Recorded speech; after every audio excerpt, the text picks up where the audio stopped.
I'd like to say a few words about something. You may have heard about the attempted armed robbery of Aitken's store last week, and the tragic suicide of the suspect while incarcerated.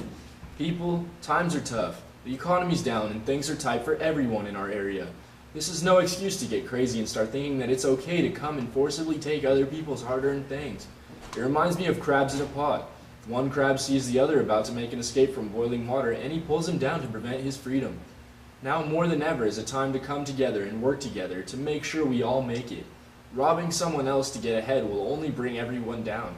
It increases mistrust amongst a tight-knit community, causes others to not give as freely because of the fear that someone will come and try and take it. I agree, Colin, and this is a small community. You're not going to get away with it. You look like a fool when you get caught, and the shame and guilt you'll have to walk around with later is not worth it. Imagine 5 years down the road when things have picked up again. If you do these things, then you'll be walking around town, and everyone knows that you were the guy that when the going got tough, you tried to take from someone else. When everyone was struggling, you were the one that thought you deserved something that someone else has worked hard for. Come together, people. If you are struggling, get out there and do something nice for someone. I'd be willing to bet that you will see a return in the investment you made with your time. Pay it forward. Smile on your brother. The golden rule, karma, whatever you want to call it, kindness will always produce and create. Aggressive panic will only destroy what you or anyone else has created. It's impossible to get ahead using the take from others equation. The universe will not allow it, nor will our community allow it. Don't bring shame on your family's name. Ask for help if you need it. And for all you heroes out there, thank you. Which brings us to our weekly shout-out! Seth Knuth, 16 of Thompson Falls and a Blue Hawk football player, was a hero last week in bringing down the armed robbery suspect at the Aitken's store. His initiative and strength stopped what could have been a much uglier scenario than what happened. Thank you, Seth, and the other Trout Creek residents for your heroic behavior and not standing down in the face of other people's poor choices. Yes, thank you, Seth. If you have ever had an interview for a job, chances are you've been asked to demonstrate how you were a good employee. Not me. I'm gonna win the lottery. I plan on skating by. Well, sorry I have to break this to you, Colin, but you're probably not going to win. I'm not? No, it's not very likely. Well then what in the heck am I going to do? Well, you're going to have to figure that out on your own, Colin.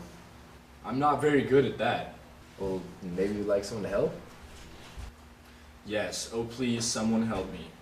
Well, if you can bring yourself to making your way down to the state office building east of town, the Job Service, along with Sanders County Working Innovations, will be holding a seminar in the conference room that will be focused on helping you to become a better employee. Topics range from looking and acting professional, which is a probable hotspot for you, Colin, Why? to basics of business and expectations of employees. The seminar will take place from 1:30 to 4:30 p.m. on Wednesday, April 22nd and Thursday, April 23rd. So if you're unemployed, or even if you're somehow lucky enough to be employed but think you can use a little fine-tuning, like my friend here, head on down. Oh, we're on? Yes. In an effort to update out-of-date technology, the Motor Vehicle Division of the courthouse will be closed for service Monday, April 20th to install a new database for titling and registering vehicles. The new system will streamline information on drivers and their vehicles to assist in more efficient service for customers and workers of the Motor Vehicle Division.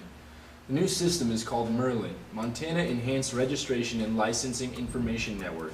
It will require all drivers to go to the DMV and have a microchip implanted in their forehead or left hand, which will make finding and locating information on the driver much easier. Officials are asking residents to refrain from referring to the chip as the mark of the beast and cooperate with the system, as it will be tied into a paperless money system for the incoming One World government. You watch way too much Star Wars, buddy. Maybe so, but doesn't this sound like just the thing to usher in something like that? Well, kinda, I guess. But it sounds more like the ever-present conundrum of more efficient government, or less government and less efficiency. It's been the issue of people since the dawn of democracy. A little like Obama's plan to get rid of paperwork for medical records and have all information electronic to save time, money, and mishaps. It still creeps me out though. Well, when can we expect to use this new Merlin service?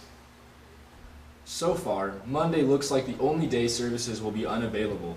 But as with any new changes, we should all be patient as this gets up and running, because the final outcome will result in shorter lines at the DMV, and I think we can all agree that kind of service is worth waiting for. I wonder if they can do anything about their cameras. What do you mean? They have those kind that only take really bad pictures for your driver's license. I didn't realize it was the camera's fault. I thought they all just looked like fools. The Sounders County Historical Society is holding their second annual Charity Auction Plus. This event puts the chair into charity by auctioning off nearly 25 newly refurbished chairs to the attendees of the event that is going to be held Saturday, April 25th at the Thompson Falls Senior Center. These chairs have been artfully decked out by local artists who have volunteered their services to help raise money for the Sounders County Historical Society. The auction of the chairs will be preceded by a PBS-inspired knockoff. From 5 to 7:30 p.m., people are encouraged to bring in historical items so local experts can evaluate, date, and estimate the monetary value of the piece, as it is customary on the popular PBS show, The Antiques Roadshow. After that is the charitable live auction, which will be conducted by local auctioneer Jeff, who has graciously volunteered his services. For more information, contact Helen Meadows at 827-3578 or Janice Wiswell at 827-9851. Using a blur of acronyms and abbreviations, the Alcohol Compliance Team, ACT, is working with the Montana Community Change Project, MCCP, to educate alcohol providers using RAS, Responsible Alcohol Sales for bar owners and tenders. The course is offered by Gail Serrett of the FVCDC, Flathead Valley Chemical Dependency Center. If you followed everything I just said, you are within the legal drinking limit to operate a motor vehicle. Or maybe not. The idea is to make our roads safer and ensure responsible drinking by patrons of local alcohol serving establishments. Education and the prevention of illegal use of alcohol will bring down vehicular mortality rates, property damage, and underage use of alcohol. Law enforcement will be issuing compliance checks at local establishments to ensure rules are being followed. So if you're out there drinking and driving, you better watch out. We don't want your kinds on the road. A program for drivers sponsored by AARP will again give drivers a chance to hone their skills with classes taught by a local driving diva, Penny Torgrimsen, along with her husband, the old Norwegian road warrior, Daryl Torgi Torgrimsen. The classes will have different feel than the previous years, as they have been cut from 8 hours to around 5 hours. There will be a fee for the classes, but if you are an AARP member, there's a discount. Students are required to bring their driver's license for the program and an AARP membership card to receive the discount. Yes. Classes will be held in Thompson Falls Saturday, May 2nd from 10 a.m. to 3:30 p.m. Pre-registration can be made at any senior citizen center in the area or by calling 827-4735. Participants are asked to bring a lunch for a 30-minute break, and they will also need to show up 15 to 20 minutes early to finish up the final registration. Participants are being urged to get a hold of their insurance agents, as some insurance companies give discounts for these programs.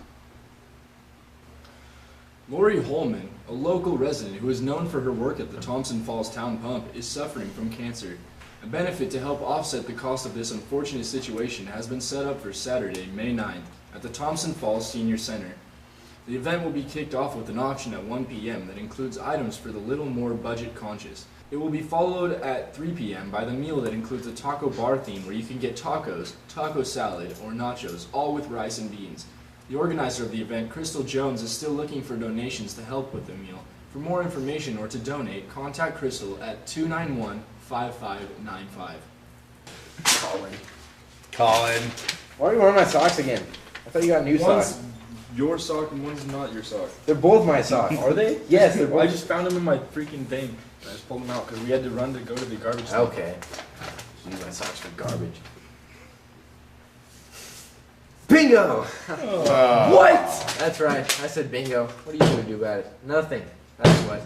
You're going to sit in your chair while they check my card and hope to heck that I messed up and heard B5 when it was actually B7.